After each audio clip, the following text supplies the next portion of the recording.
한국직업방송 투데이 잡스 3.0 구독과 좋아요 부탁드립니다.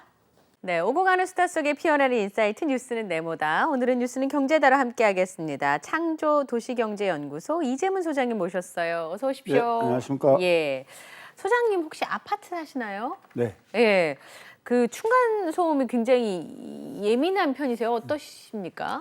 좀 무딘 편인데요. 어떨 때는 되게 고통스러울 때가 있습니다. 그러니까 이제 밤에 좀 쉬고 싶거나 이럴 때 위에서 쿵쾅쿵쾅 거리면 사실 좀 겪어보지 않으신 분들은 잘 모르겠지만 소음에 또 민감하신 분들 같은 경우에는 저보다도 훨씬 더 큰 고통 속에서 있을 거라고 네. 생각하기 때문에 이제 층간 소음의 문제는 이제 어느 정도 해결해야 되는 어떤 사회적인 그렇죠. 문제라고는 생각을 합니다. 예, 저는 가끔 좀 튼튼하게 짓지 이렇게 져가지고 왜 돈 주고 집을 사서 들어온 사람들이 이렇게 고통받아야 되지? 네. 그런 억울한 마음이 좀 있었는데 국토부가 조만간에 공동주택의 층간소음 해소 방안을 발표할 예정이라고 하는데요. 내용 중에는 새로 짓는 아파트의 경우, 지금 네. 아파트 말고 새로 짓는 아파트의 경우에는 층간소음 기준을 충족하지 못하면 아예 준공 승인을 못 받는 네, 그게 골자라고 하더라고요.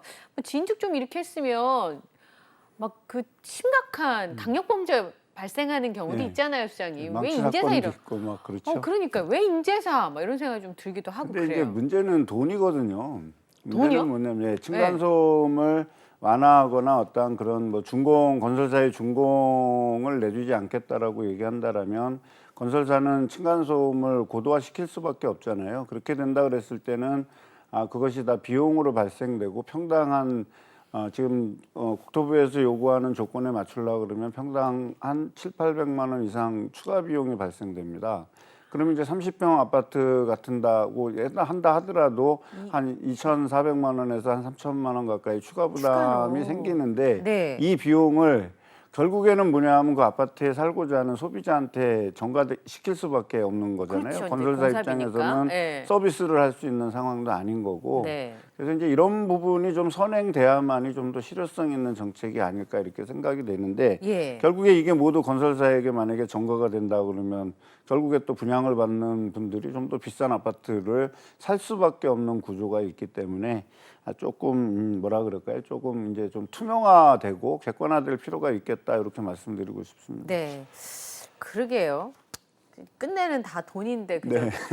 돈보다 사람이 중요하다 그러는데 네. 실제로 뭘 하다 보면 항상 돈이 1번인 것 같아서 예, 비용 문제는 무시할 수 없습니다만 네. 그래도 그 안정된 삶을 살 수 있도록 집은 지어져야 되지 않나 싶어요. 자, 뉴스는 경제다 본격적으로 얘기를 해보겠습니다. 연말 특히나 이제 내년 경제 네. 얘기할 때 부동산 시장을 빼놓을 수가 없을 것 같은데요. 뭐 이렇게 될 거다 저렇게 될 거다 예언하시는 평론가분들도 많이 계시던데 오늘 부동산 흐름에 네. 좀 살펴보도록 하겠습니다. 내년 전망도 좀 살펴보고요. 전국 아파트 매매 8개월 만에 최저치, 집값 하락에 가구 평균 자산 첫 감소, 뭐 이런 제목들을 보니까 현재 상황이 이제 하락세로 돌아선 건가 싶기도 하고 아닌 것 같기도 하고요. 네. 예. 그러니까 이제 하락세, 그러니까 그 하락세라고 이제 우리가 봤을 때는 나타나는 이제 지표들이 있지 않습니까? 네. 거래량이 어떻게 움직이고 있느냐. 네. 그 다음에 이제 전세 가격 지수는 어떻게 움직여서 앞으로 미래에 전세 가격이 상승하고 있으니까 앞으로 매매 가격이 견인될 거다라는 어떤 이런 지표들이 이제 기준으로 해서 저희가 이제 미래를 어느 정도 말씀드리고 하는데 현재로서는 이제 그런 지표가 이제 잘 보이지를 않습니다. 일단 거래량이 1월 이후에 이제 특례 모기지 보금자리론으로 인해서 거래량이 한 9만 건 정도 증가했습니다. 그러니까 9만 건 정도가 증가했다라는 얘기는 그 9만 건이 거래되는 특례 보금자리론으로 인해 갖고 거래가 하면서 이제 가격이 상승하고 거래량이 증가한 수치가 있었는데 이게 이제 4, 4분기 들어오면서 이제 거래량이 뚝 떨어지는 구조로 있기 때문에 예. 3천 한 4,500건, 7,800건 되던 거래량이 2,000대 건으로 주저앉았다라고 얘기하는 거는 또 특례 모기지론 보금자리론 같은 어떤 정책 자금의 유입이 있지 않는 이상은 거래량을 증가시키거나 가격을 견인하기가 쉽지 않은 상황이다라고 저희가 이제 예측할 수 있기 때문에 이것이 새로 뭐 내년에 뭐 신생아론이라든지 뭐 이런 것 나온다고 얘기하는데요. 네. 그런 거가 이제 없는 한 2월이나 3월까지의 그 공백 기간에서는 거래량이 좀처럼 늘어나거나 어떤 가격을 견인할 수 있는 요인이 있다라고 볼 수 없기 때문에 지금 이제 연말이라든지 내년 초까지는 이제 거래량 감소, 그다음에 가격 하락의 추이가 지속될 거라고 저희는 보고 있습니다. 아, 그러면 지금 말씀하신 얘기를 들어보니까 뭐 정책적으로 뭐 돈을 좀 지원해 준다든지 이자를 좀 깎아 준다든지 뭐 이렇게 그런 게 없으면 네. 굳이 지금 지급을 사고 팔아야 되는 이유가 없는. 관망세가 짙어지는 거죠. 예. 근데 선생님 신생아론이 뭐예요?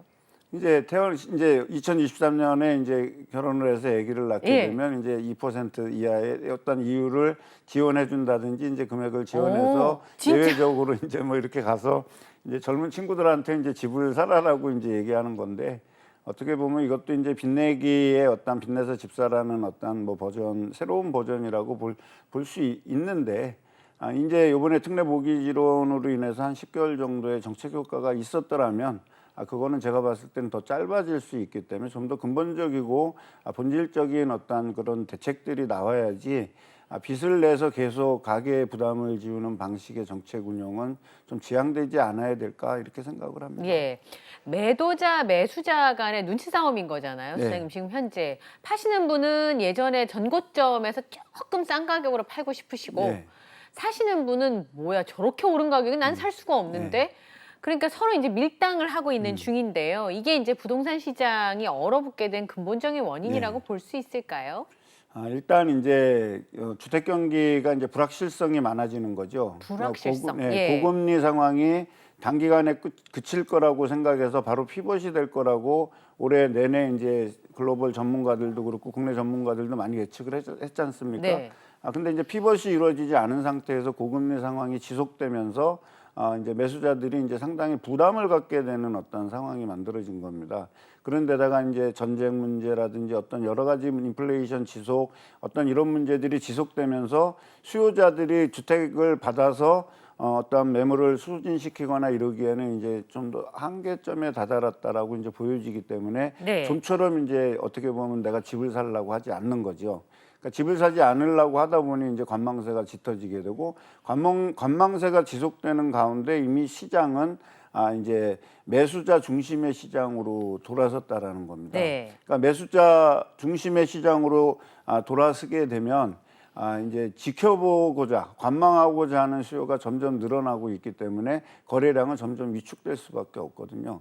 그러면 이제 대출을 일으켜서 이제 주택을 샀던 기존의 이제 매도자들이 자금 여력이 있거나 고금리에 어떤 감당할 수 있는 재정적인 능력이 있다 그러면 버틸 수 있겠지만, 어떻게 보면 영끌이라든지 이제 이렇게 해서 박박 긁어 모아가지고 신용대출, 그다음에 주택담보대출 이런 것들로 인해 갖고서 이제 집을 만약에 구입하신 분들이 있다라면 늘어나는 이자 부담에 버틸 수가 없는 이제 상황이 만들어지는 겁니다. 네. 매수인들의 일부 계층들은 그런 상황이 올 거라는 거를 이미 지금 예측하고 있기 맞아요. 때문에 네. 정부가 어떤 부양책을 쓴다 하더라도 그것이 단기 처방에 불과할 뿐, 그것이 중장기적인 어떤 시장을 바꿀 수 있는 시너지 효과를 낼 수 있는가에 대해서는 본질적인 한계가 가지고 있을 수밖에 없다.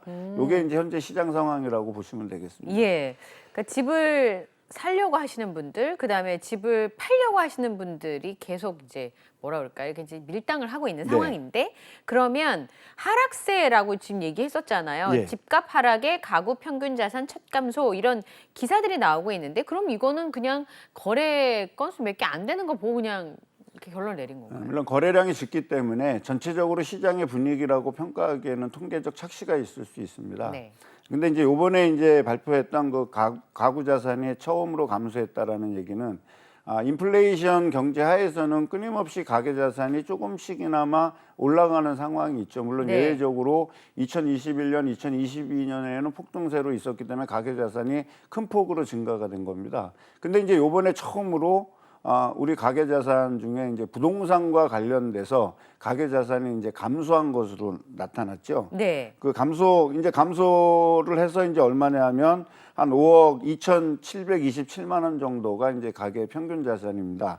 이게 이제 2022년에는 얼마였냐면 5억 4천 정도가 됐기 때문에 네. 한 2천만 원 조금 넘게 이제 감소됐는데, 이 주된 요인이 뭐냐면 주택 가격 하락에 있었다는 겁니다. 아, 그렇군요. 네. 주택 가격 하락에 있었다. 그럼 전국 평균뿐만 아니라 서울하고 경기도까지도 집값이 좀 하락했다고 하는데, 수도권의 집값이 조금 내려갔다라고 네. 하는 게 좀 장기적인 신호로 봐도 될까요? 하락세라는 말은 추세가 그렇다는 거잖아요. 추세가 그렇다는 이번 거죠. 달만 예. 그렇다는 게 아니라 되게 중요한 그러니까 지표인데. 이제 시계열적 흐름으로 이제 우리가 놓고 본다라면 네. 올해 이제 주택 수도권의 이제 아파트 매매 가격은 한 4.74% 정도 하락이 됐습니다. 예. 물론 이제 평균치기 때문에 어떤 지역엔 10% 빠진 지역도 있을 거고 그렇죠. 어떤 지역은 또 오른 지역도 있을 겁니다. 네. 근데 이제 이거를 전체적으로 수도권이라는 지역을 아울러서 얘기했을 때에는 이 울퉁불퉁한 가격을 전부 더 합산해서 나눈 것이기 때문에 이제 이 하락 지표가 이제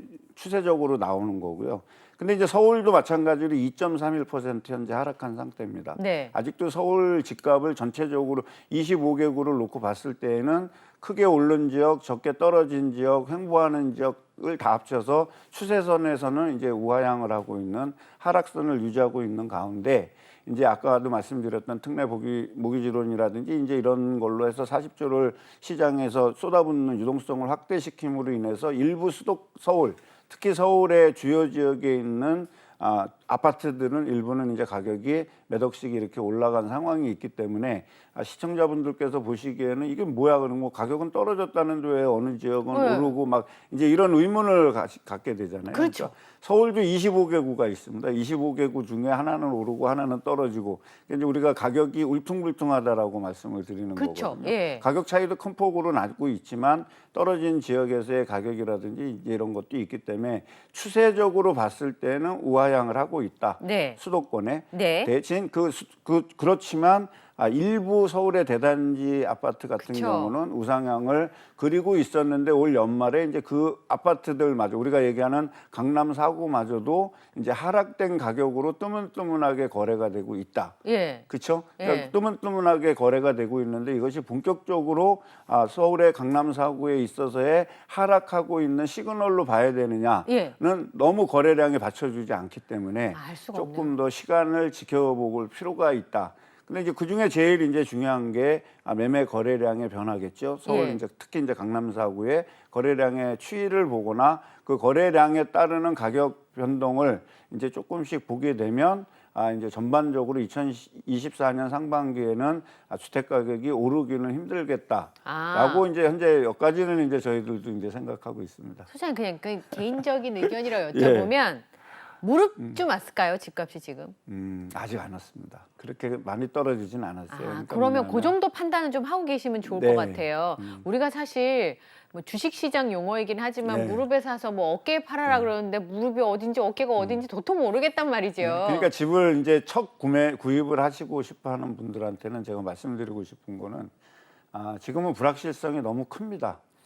금리 인상에 대한 시그널도 확실하게 지금 보여주는 모습도 없고, 네. 일부 이제 언론이나 이제 이런 데서 금리는 인하할 것이다라고 얘기하지만 만약에 금리 인하의 국면에 접어든다 하더라도 금리 인하 속도를 빠르게 갈 수가 없습니다. 한국 경제가 글로벌 경제하고 연동이 돼 있기 때문에 그렇죠. 어떤 미국 금리 연준의 어떤 행보도 되게 우리가 중요하게 지켜봐야 되기도 하지만 우리 내부의 사정도 되게 지켜봐야 되는 상황입니다. 가계부채 문제가 어느 해결되지 않은 상태에서 금리 인하 속도가 만약에 빨라져서 다시 한번 여기에 주택담보대출이라는 이런 쪽에 어떤 휘발유를 끼얹게 된다라고 그러면 한국 경제는 상당히 왜곡되고 잘못하면 회복불능한 국면으로 빠질 수도 있는 상황이거든요. 그렇죠. 예, 그렇기 때문에 이제 우리가 단순하게 금리 인하가 되면 주택 가격이 올라갈 거니까 금리 인하가 된 이후에 나는 집을 살 거야라는 것도 상당히 무모한 도전으로 좀 보여지고요. 네. 이제 그렇게 된다 그랬을 때 모든 거를 좀 감안하고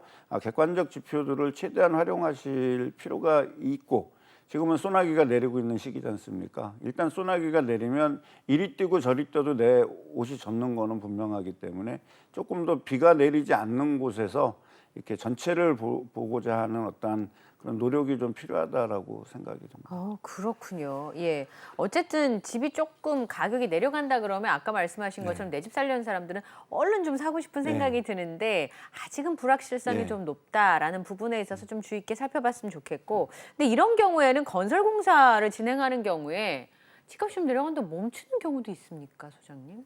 이제 건설사는 이제 집값이 멈춘다라는 거는 이제 건설사가 시행사라는 구조가 있고 건설사가 있지 않습니까? 설명 조금 해주시면 예. 좋을 것 같아요. 근데 이제 건설사는 책임 준공이라는 거를 맡고 있습니다. 그 책임 준공을 하게 되면서 이제 허구 보증을 같이 오게 되죠. 네.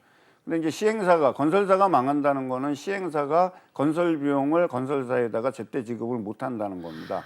그러니까 이제 수치적으로는 흑자이지만 결국에 미수금이 많아지게 된다 그랬을 네. 때 건설사가 충분한 자금 여력이 없게 되면은 쉽게 얘기해서 이제 돈맥 경화에 결릴 수밖에 없는 거죠. 그렇게 해서 이제 건설사가 부도가 나는 이제 구조가 되는데요. 이제 건설사가 부도가 난다 그랬을 때 이제 당장 계약자분들이나 이제 내 집이 없어진 거 아니야 이제 이렇게 생각이 드시잖아요. 네. 근데 이제 이거를 누가 또 보증을 하고 있냐면 허그가 보증을 하고 있습니다. 정부에서. 예, 그래서 이제 허그가 이제 집을 끝까지 짓게 됩니다. 근데 네. 이제 그거를 처리하는 과정에서 약간 또 시끄럽기도 하고 또 계약자분들은 불안하기도 하고 이제 그렇죠. 어떤 그런 상황이 있기 때문에 내가 건설사가 부도가 당장 났다 하더라도 책임 준공이 돼 있거나 또는 이제 허그 보증이 돼 있다라고 얘기했을 때에는 내가 집에 입주하는 데에는 큰 무리수는 없습니다. 다만 조금 시간이 걸릴 수 있고 또 가슴이 철렁 내려앉을 수 있는 부분도 그렇죠. 있고 일부에서는 또 이제 낙인 효과가 돼서 부도난 건설회사이기 네. 때문에 그래서 진 집이기 때문에 이거 부실 시공이 되지 않았을까라고 이제 이렇게 생각할 수도 있는데요. 제가 봤을 때 이제 그거는 이제 기우라고 생각하고 어쨌든 과정에 의해서 이제 지분 공급되는 거기 때문에 그런 부분은 뭐 부도가 나서는 안 되지만 그렇죠. 설령 이제 부도가 났다 하더라도 이렇게 차근차근 알아보시면은 거기에 따르는 준비 대응책은 충분히 마련돼 있다라고 네. 이제 볼 수 있겠습니다. 근데 마음고생은 어쩔 수가 예, 없어요. 그건 어쩔 수가 소장님. 없습니다. 그래서 돈이 들어가 이제, 있는 거니까. 예. 이번에 이제 가장 중요한 포인트 중에 하나가 아마 이걸 겁니다. 집을 사시는 분들이 입지가 가장 중요한데 내년 4월에 총선이다 보니까 선거 앞두고 여러 가지 개발을 하겠다고 호언장담들이 나오고 있습니다. 내년 개통을 앞두고 있는 광역 급행철도 GTX A 노선 이제 구간별로 개통을 준비를 하고 있는데요. 주변에 가보면 플래카드가 너무 많이 붙어요. 뭐 노선 확정, 뭐 개통, 뭐 이렇게 떠 있는 경우가 굉장히 많이 있는데 그러면 우선 GTX A 노선은 어디이고 내년에 언제 이렇게 개통을 순차적으로 하게 되는지. 그러니까 이제 저기 자막에 나와 있지만 네네. 1단계가 이제 수서에서 동탄이 이제 2024년 상반기에 이제 개통 예정이 있고요. 네. 그 다음에 이제 그 운정에서 서울역까지가 이제 2024년 하반기에 만들어질 거라고 예측하고 있는데 네. 현재 이제 그 수서에서 동탄까지의 이 부분은 기존의 SRT 노선을 이용하고 있기 때문에 예. 수서에서 이제 동탄까지는 뭐 무난히 개통될 거라고 보여집니다. 아. 단지 이제 문제는 뭐냐면 수서에서의 이제 서울의 접근성이 이제 다시 또 지하철을 환승해 갖고서 이동해야 된다라는 어떤 부분이 있기 때문에 네. GTX가 설령 개통이 됐다 하더라도 어떤 시간이 절약된다든지 어떤 직접적인 효과를 받기에는 좀 더 이제 한계가 있을 거라고 좀 보여지고요. 예. 그 다음에 이제 2단계가 운정에서 서울역까지가 이제 개통이 돼 되는 있는데 거네요? 이게 이제 예. 2024년 하반기까지는 좀 이제 준공을 하겠다라고 이제 이렇게 계획을 세운 말씀들을 거예요? 하고 있지만 저는 아직까지는 2024년 12월에 개통되는 거에 대해서는 좀 희망사항이 아닐까 이렇게 생각을 하는 게요. 예. 2023년 이제 4월 말 기준으로 해서 공정률이 그 이제 운정에서 서울역까지 말씀드리는 겁니다. 한 58.9% 정도밖에 안 됐고 이제 그 구간을 통과할 때 생기는 어떤 민원이라든지 이제 이런 거를 해결하기에는 물리적으로 한계가 있다라고 좀 보여지는 겁니다. 그래서 아마 좀 더 만약에 공사가 용이치 않고 평탄하게 이루어지지 않는다면 2024년 12월은 넘어갈 수밖에 없겠다라고 생각이 들고요. 예. 그 다음에 이제 마지막이 뭐냐면 이제 삼성역 무정차 통과라고 돼 있지 않습니까? 네. 이 삼성역 무정차 통과는 이제 거기 삼성역 개발 문제 때문에 2028년에나 준공 예정으로 돼 있습니다. 아이고. 그래서 당분간은 이제 저기 수서 동탄 구간, 그 다음에 이제 운정 서울역 구간은 이제 이동해야 되는데 그 GTX A 노선을 강남 접근성에 만약에 중점을 두고 있다라면 수서역에서 이동하는 거하고 또 서울역에서 이동해야 되는 어떤 이제 환승의 이제 무리가 있기 때문에 진짜 실질적인 개통의 효과는 삼성역이 이제 완전히 완성되는 어떤 그 부분에 이제 이루어지겠죠. 뭐냐면 지금 이제 GTX A 노선이 지금 많은 분들한테 곽광을 받는 거는 서울로 출퇴근하는 시간을 좀 절약을 네. 하자라는 거잖아요. 근데 서울로 출퇴근을 하는 시간을 절약하자라고 가정했을 때는 현재로서는 출퇴근 시간의 절약이 환승을 해야 되는 과정이기 때문에 애초에 했던 기대효과 뭐 20분이니 30분이니 이제 이런 부분의 목적 달성하기에는 조금 더 시간이 필요하다. 예. 그러니까 너무 여기 노선 개통에 부동산을 바라보는 시각을 이렇게 몰입하지 않았으면 좋겠습니다. 그러니까 지금 우리가 조금 최근에 이 부동산 경기 폭등 시기를 겪으면서 참 아이러니 중에 하나가 뭐냐면 네. 노선도 확정되지도 않았고 계획 단계에서 지금 이거 B노선, C노선, D, F노선을 만들 거야라고 얘기했는데 이게 다 선반영이 돼갖고 부동산 가격이 폭등했거든요. 지금 B노선, C노선 추진한다는 이유만으로 집값 네, 오르잖아요. 근데 그게 과연 정당한 건가? 이것이 만들어지려고 그러면 앞으로 10년이 걸릴지 5년이 걸릴지 15년이 걸릴지 모르는 상황이거든요. 왜냐? 네. 예산이 있어야지 할 것이고 그다음에 이제 예타가 만들어졌다 하더라도 이용했을 때 운영 수익이 나오지 않는다면 적자를 계속 갈 수밖에 없지 않습니까? 그럼 민자는 뛰어들지 않을 거고요. 네. 적자가 예측된다 그랬을 땐 민자가 뛰어들지 않을 건데 재정으로만 이거를 한다라고 얘기했을 땐 국가 재정이 너무 많이 투입되는 어떤 문제들이 있기 때문에 이런 국가 기관망, 특히 이제 철도와 관련돼 있는 기관망들은 예산 문제, 어떤 뭐 이 수익성 문제, 그다음에 모든 것들이 감안돼서 운영되기 때문에 시기적으로 늦어질 수밖에 없는 상황입니다. 그런 거를 좀 감안해서 내 집에 노선이 지난다 그래서 이 집값이 폭등했다라는 건 어떻게 보면 착시 효과이고 거품일 수 있기 때문에 지금 이제 만약에 지금 수소 동탄 2024년 내년 상반기에 개통된다라고 얘기하지만 실질적으로 지금 동탄의 아파트 가격 떨어지고 있지 않습니까? 네. 그러니까 이게 이 교통의 영향, 특히 중장기 계획이 필요한 교통의 영향이 부동산에 미치는 영향은 단계별로 나타날 수밖에 없는데 오히려 개통 시기에는 개통되는 지역의 부동산 가격이 떨어질 수 있다. 네. 과거에 KTX도 그렇고 그런 사례들이 제법 있기 때문에 너무 낙관적인 시각으로 좀 보지 않았으면 좋겠다라고 이렇게 말씀드리고 싶습니다. 그러니까 집이 전 재산이잖아요. 네. 대부분의 사람들에게. 그러니까 좀 더 보수적인 시각으로 정보는 많이 취득을 하시되. 그러니까 이제 이번에 연끌이나 이제 가계부채 문제, 금리 인상의 문제가 나오면서 대두되는 우리 사회의 문제 중에 하나가 뭐냐면 과연 집을 산 세대들이 금리 부담을 수인할 수 있을 정도의 소득이 증가했느냐의 문제잖아요. 그렇죠. 그러니까 소득이 증가하지 않은 상태에서 이자는 과거에 0.5%대 있던 이자가 3.5%까지 올라갔으니까 2배 이상의 이자가 올라간 겁니다. 전세자금 대출도 2배 이상이 올라갔는데 내 소득은 증가하지 않았다는 거죠. 과거에 100만 원짜리 전세자금 대출을 부담하던 분은 지금 200만 원 이상을 해야 되는데 내 소득은 더 횡보하고 있다라면 가계에서 쓸 수 있는 여유 자금이나 어떤 부분들이 만들어지지 않기 때문에 빚이 빚을 만드는 어떤 그런 함정에 빠질 수 있거든요. 네. 그러니까 그런 것들은 다소 좀 늦었다라고 생각하지만 그런 부분에 대한 어떤 그 리파이낸싱이라든지 아니면 이제 이런 부분들을 계속 감안을 하셔서 금리 부담도 낮출 필요도 있고 원리금 상환에 대한 어떤 부담감에서 좀 더 좀 떨어져야 되지 않을까라는 어떤 그런 생각도 좀 가지고 있습니다. 네. 그런데 이제 2024년 3월 전후로 어쨌든 동탄에서 수서까지는 연결이 되면 지금 동탄에서 오시는 분들이 조금은 좀 나아질 수 있으니까. 네. 근데 동탄이 지금 집값이 되게 오르락내리락 했잖아요. 네. 주변적 조금 영향받을 수 있을까요? 개통한 후에는 이미 선반영이 돼서 안 될 것 같기도 하고. 교통에 이제 저는 이제 교통 특히 이제 교통의 개통, 네. KTX도 마찬가지고 고속도로 개통도 마찬가지고 다 이제 우리가 그런 것들을 보면서 네. 계획 위반 단계 부동산 가격의 상승과 예. 그다음에 착공했을 때 이후에 부동산 가격의 상승과 네. 그다음에 준공 이후 그러니까 이제 개통된 이후에 부동산 가격의 상승을 이렇게 세 개를 수평적으로 비교했을 때에는 계획 단계에서 가장 많이 올라갑니다. 아, 그렇겠네요. 그죠? 예. 그리고 이제 그것이 착공이 되면 이제 착공이 된다라는 그런 부분 때문에 약간 지루한 듯한 우상향하는 행보를 그려주지만 막상 개통됐을 때에는 우리가 생각했던 것만큼 교통의 수혜가 크지 않다라는 거죠. 지금 예. 수서 동탄에서 가면 동탄에서 타시는 분들은 어쨌든 기차역까지 와야 되지 않습니까? 네. 기차역에서 와서 또 동탄에서 수서까지 와야 되잖아요.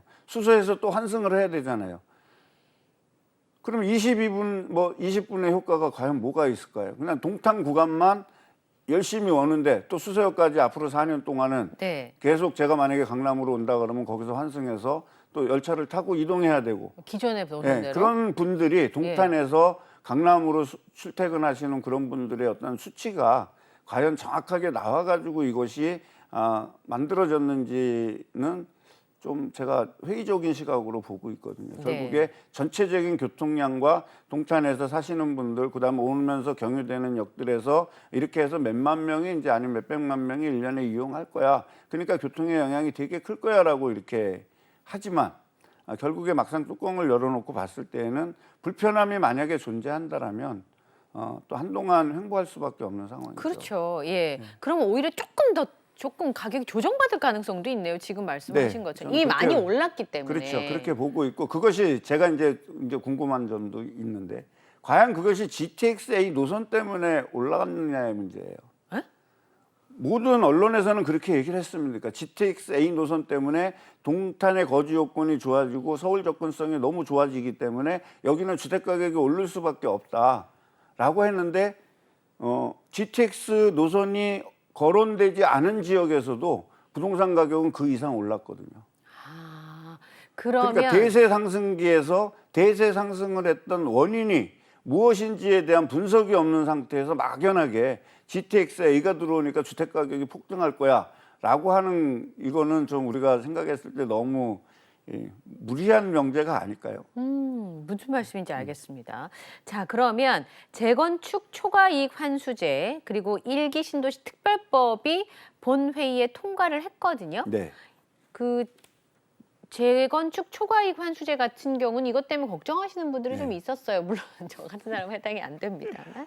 그리고 일기 신도시 특별법이 통과가 됐으니까 어쨌든 뭐 리모델링이든 재건축이든 이렇게 하시는 분들은 좀 속도가 날 것 같아서 그러면 막 이익을 많이 봤을 때 정부에서 걷어간다는데 좀 안 걷어간다 그러고 하니까 부동산 시장에 좀 따뜻한 바람이 부는데 좋은 영향이 있지 않을까라고 기대하시는 분들도 있으시지 않을까요, 어느 시장님? 정도 영향은 있을 거라고 보는데요. 찻잔 속의 태풍이라고 저는 생각합니다. 찻잔 속의 왜냐하면 태풍. 예. 이번에 이제 면제 금액이 이제 법이 통과되면서 3천만 원에서 8천만 원까지 네. 증가해서 5천만 원이 됐잖아요. 네.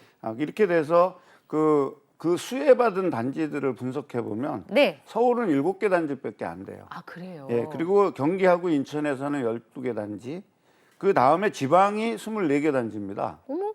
그 얘기는 뭐냐면 재건축을 해서 예. 그래서 이제 44개 단지가 어쨌든 이번에 이제 제초안이 8천만 원으로 증가하면서 이제 기본적인 혜택을 받은 지역이라고 보시면 네. 되겠습니다.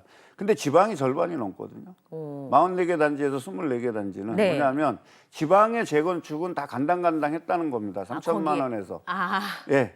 그러니까 3천만 원에서 간 거를 8천만 원으로 부과가 됐으니까 앞으로도 지방은 다 그렇게 될 거라는 거죠.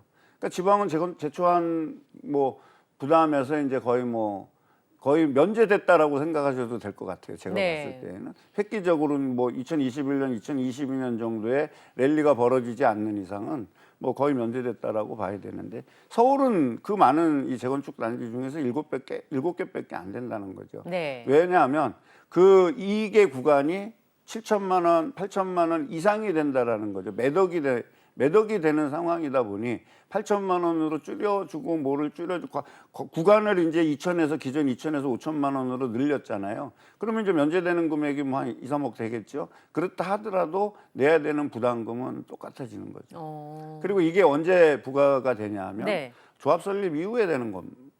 부과 시점이. 네. 그리고 사업 종료 때 이제 해서 이 금액으로 하는 거잖아요. 아. 근데 재건축 사업은 뭐냐면 추진의 단계에서부터 이 조합 만들고 또는 관리 처분까지의 시간이 엄청 많이 한 걸리거든요. 10년 걸리죠? 예. 단지 이제 요 제초안이 이제 좀 완화되면서 좀 새롭게 된 거는 20년 동안 주택을 가지고 있는 1주택자일 네. 경우에는 이 부담금을 70%까지 면제된다. 이제 요것이 1주택자가 추가 분담금이 너무 많아서 재건축을 하는 거를 좀 주저하신다면 이제 70%까지 감면이 되다 보니까는 사실은 크게 부담이 안 생기는 상황이거든요. 이제 이렇게 됐을 때에는 1주택자들의 동의율이 조금 높아질 수 있다. 네. 그러니까 재건축이 시작될 때 동의율이 좀 높아질 수 있기 때문에 그것이 좀 도움이 된다 하더라도 재건축이라는 사업 이 자체는 워낙 많은 절차와 과정을 거쳐야 되고 제일 중요한 게 소유자들의 동의거든요. 그렇죠. 예. 이거를 낮춰줬다 그래서 이 혜택을 받지 않는 사람들은 난 재건축하기 싫어라고 해서 동의율이 안 나오게 되면 못 가는 거지 않습니까? 네. 그러니까 이제 이런 부분들도 있기 때문에 단순하게 제초안이 조금 감면이 되거나 이렇게 됐다 그래서 이것이 어떠한 재건축 사업에 있어서의 시너지가 되고 무슨 이게 될 거다라고 보기에는 다소 저는 무리가 있다라고 보이고요. 그렇군요. 예. 그다음에 이제 두 번째 이제 더 황당한 거. 황당한 거. 앵커님도 아시겠지만 우리 예전에 뉴타운 사업 혹시 기억하십니까? 오랜만입니다. 예, 뉴타운. 서울 시내 네. 전체 지역 25개구에 다 뉴타운 한다잖아요. 사업 지정이 안 된 곳이 거의 없을 정도로 그러니까요. 서울에 200 몇 개인가 뭐 몇 개가 지정이 됐잖아요. 전국적으로 본다 그러면 뉴타운 사업의 지정 개수는 더 많아요. 근데 그 뉴타운 사업 어떻게 됐습니까? 어떻게 됐어요? 예? 거의 다 포기됐잖아요.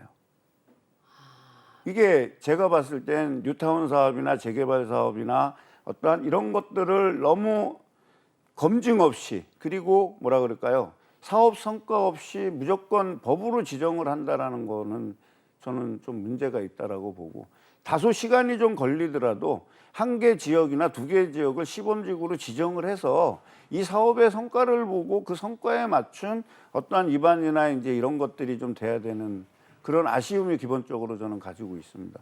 그래서 전국에 무려 51곳에 한 103만 가구의 대상으로 만들어놨는데 그 103만 가구의 소유주들이 다 재건축을 원하는 건 아니지 않습니까? 예. 법을 만들어놨다고 그러는데 결국에 뭐냐면 법은 사후적으로 최소한으로 입법이 돼야 되는데 법이 주도해서 최대한으로 만들어 놓으면 그럼 주민들이 거기 따라가겠습니까? 꼭 그렇진 않죠. 이익이 되지 않으면. 예, 분당만 예를 들어서 분당에서도 지금 분당은 계획도시이기 때문에 쾌적성을 되게 높인 도시 중에 하나입니다. 우리나라에서는 유례하기 드물게요. 그러니까 용적률이 180, 190밖에 안 되니까 이렇게 되는데 과밀화를 시킨다라고 얘기했을 때에는 도시의 나머지 기능들도 다 증가시켜야 됩니다. 학교도 증가시켜 물론 인구 감소라든지 이런 걸 빼놓고 하더라도 그래도 그런 인프라 시설들이 같이 병행되지 않는다라면 도시는 과밀화될 수밖에 없고 닭장집으로 바뀔 수밖에 없는 거죠. 거기에서 삶의 편의성을 추구한다? 그리고 단순하게 분당에 사는 분들이 집값이 오르는 것만 가지고 여기에다 동의한다. 되게 뭐라 그러면 뭐라 그럴까요? 단순한 접근이라고 저는. 1차적인 보여지는. 접근이란 예. 말씀이시죠. 그러니까 그렇게 접근을 했을 때 만약에 재건축법을 만들어 놓고 그래 놓고 만약에 재건축 사업이 제대로 안 되면 어떻게 될까요?